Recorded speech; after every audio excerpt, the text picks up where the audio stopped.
Olá pessoal, bem-vindos ao canal Flor e Cultura. Eu sou o J. Londe e nós vamos falar sobre história. Isso aí, uma paixão, né?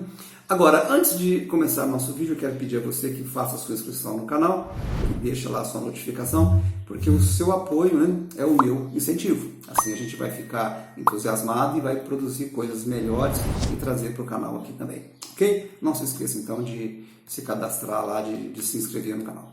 O assunto de hoje é oligarquia. O que é oligarquia? O que será essa palavra, né? Vamos ver direitinho o que significaria isso.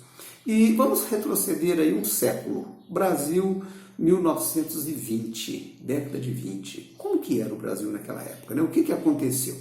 Se nós olharmos a história oficial, nós veremos que na década de 20 havia uma república chamada de República Velha e havia a política do café com leite, né? São Paulo e Minas disputava quem é que elegia o presidente da república, não é assim?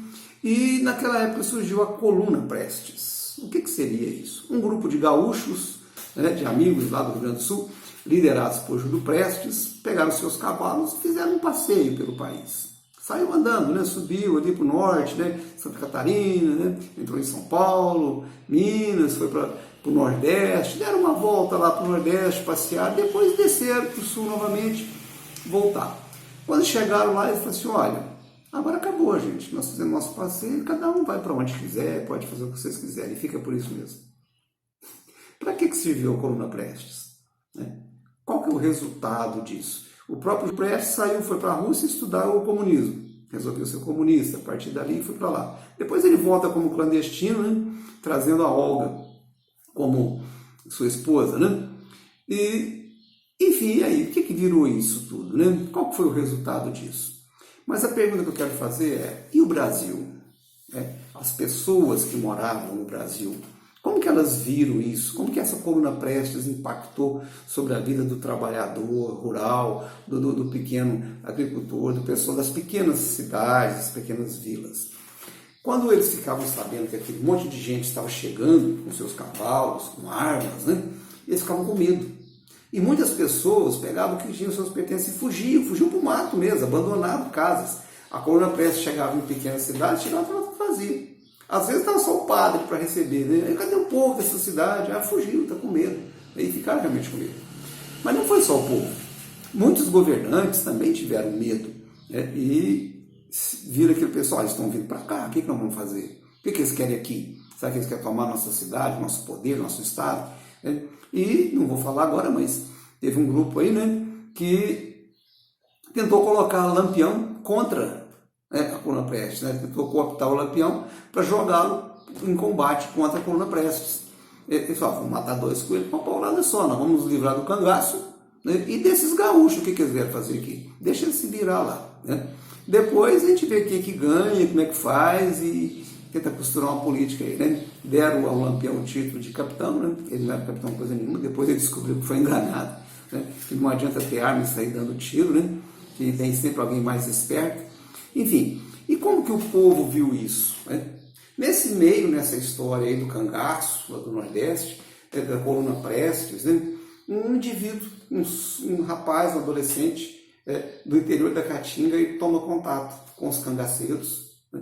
E ele é abraçado, né, pelo bando, ele entra para o bando do cangaço, ele faz algumas orgias ali na região, lá na mata, na Caatinga, nas fazendas, né? E depois ele percebe que aquela história de cangaço, aquilo não é o que ele quer, né? E ele tenta fugir, sair dessa situação.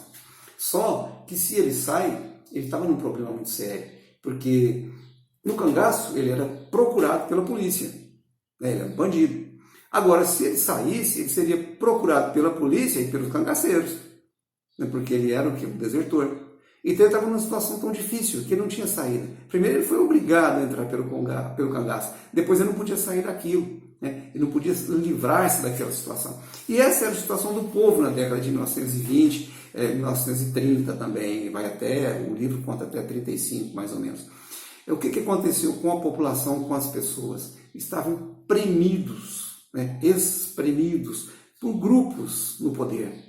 Esses grupos no poder é que se chamam oligarquias, né? O que é uma oligarquia? É quando um grupo tenta manter-se no poder, disputar o poder, eliminando o outro. Então começa a história da oligarquia contando justamente isso. Um grupo oligárquico, que era o cangaço, um outro grupo também oligárquico, que foi a coluna Prestes. Claro que eles não tinham grandes poderes, assim, mas nem por isso eles deixavam de ser um grupo organizado, coeso, o que caracteriza o princípio da oligarquia. E depois a trama vai se desenrolando de uma tal forma que esse personagem, o Joaquim, a quem eu tive o prazer de conhecer na minha infância, já contei isso num vídeo anterior, ele acaba se envolvendo com os problemas políticos. Ou seja, ele se envolve com uma outra oligarquia, que era a oligarquia paulista, que era a oligarquia mineira, que estavam em conflito um com o outro ali. É claro que estavam respaldados também pelo Getúlio Vargas, pelo governo federal, mas a história relata, fala do confronto entre Minas e São Paulo.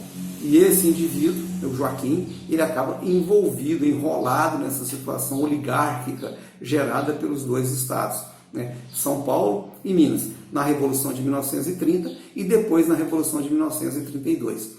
E eu relato a história que ocorreu aqui nas margens do Rio Grande, na divisa do estado de Minas com São Paulo, no município de Uberaba e de Igarapava, que é onde a gente vive, que eu sou de Uberaba, e a batalha ocorreu aqui. Hoje lá são o município de Delta e de Igarapava, Uberaba desmembrou, então a guerra não aconteceu no município atual de Uberaba, mas na época eu pertencia a Uberaba. E também, se vocês olharem a capa do livro, tem uma praça. Essa praça, ela existe, num bairro rural de Igarapava chamado Usina Junqueira, que é onde a guerra também aconteceu, naquelas casas, atrás daquelas árvores, as pessoas se entrincheiraram, atiraram uns nos outros, deram tiro, enfim. Tem uma ponte lá que não tem sinal de bala, tem marcas de bala.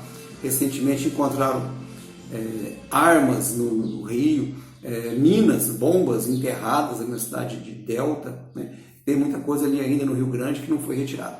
Enfim, eu conto essa história desse senhor, do Joaquim, e dessa batalha que teve aqui na região de Uberaba. Porque se você olhar a história oficial, ela fala da batalha lá na Mantiqueira. Nem sei se cita alguma coisa aqui de Uberaba, mas foram 6 frentes de batalha, de guerra. Não foi só lá na Mantiqueira, onde participou o Juscelino, ele atuou como médico nessa revolução, e outros famosos, mas foram 6 frentes. E eu conto a história de uma dessas frentes, que foi em Uberaba. Como era Uberaba daquela época, como eram as pessoas, como elas viviam, como que era o atendimento aos feridos. O primeiro tanque de guerra do Brasil foi fabricado aqui em Uberaba. Ele foi assim, um caminhão que foi adaptado, protegido com chapas de aço, e foi pilotado por um italiano que tinha experiência de pilotar tanque de guerra lá na Itália. E ele estava aqui em Uberaba, e ele que levou esse tanque de guerra para a fronteira para lutar. E foi o primeiro tanque de guerra do Brasil. Pouca gente sabe disso.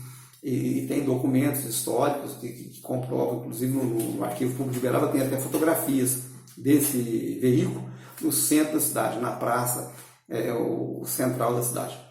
E o que eu relato disso aí? Como que o povo enxergou isso? Como que uma pessoa do povo enxergou, viu a batalha, a guerra de 1930, a guerra de 1932, a coluna Prestes, o cangaço e a própria organização política e policial da época, de 1930 e depois de 1932. É um livro gostoso, acho que vocês vão gostar de ler. Existe um romance aí, os personagens são reais, tanto o Joaquim quanto a Rosa, eu os conheci, eles viveram realmente aqui em Uberaba, e mesmo estando em 1930, eles ainda sofriam os resquícios, o resíduo rançoso da escravidão, porque a escravidão não acabou só porque a Lei Áurea foi assinada, não foi assim. A escravidão prevaleceu durante muito tempo depois da Lei Áurea, e quando você pegar o livro, você vai abrir, lá está a capa de uma carteira de trabalho, carteira profissional, e depois você vai pegar lá, vai dar uma olhada, é como se o livro, a história tivesse sido incluída dentro de uma carteira de trabalho, né? Eu tenho a minha ainda, você tem a sua? Pois é, acabaram com ela, né? E por que eu coloquei isso? Porque em 1945, Getúlio Vargas assina a CLT, que é a Consolidação das Leis Trabalhistas. Foi o primeiro ato oficial de governo para acabar, né, de vez com a escravidão. Porque o primeiro foi quando a princesa Isabel assinou a Lei Áurea, né? Mas depois ficou por isso mesmo, nada mais foi feito. Agora, qual foi o primeiro ato assim, que o governo falou, não, peraí, nós temos que resolver esse problema, né? Depois de assinar a lei, qual foi o primeiro ato governamental? Foi a carteira de trabalho, que foi fruto, né, da CLT, Consolidação das Leis Trabalhistas, que foi inspirada na Carta del Lavoro, né, do movimento fascista da Itália. E qual que é o objetivo, né, qual foi a vantagem dessa CLT? Ela veio proteger o trabalhador, que até aquela presente data ainda era escravo, né, mesmo com a escravidão tendo sido acabada. E uma coisa assim também trágica, né? Ela protegeu o trabalhador da cidade, ela não contemplou o trabalhador rural. Agora nós não temos mais aquela lei, né, anterior, aquela lei antiga foi modificada, mas não vamos entrar no mérito dessa nova lei, não. Vamos entender primeiro, né, em que situação a primeira lei foi criada, em que situação que ela foi gerada, em que ela saiu, que ela apareceu. É isso aí, pessoal. Um abraço para todos vocês.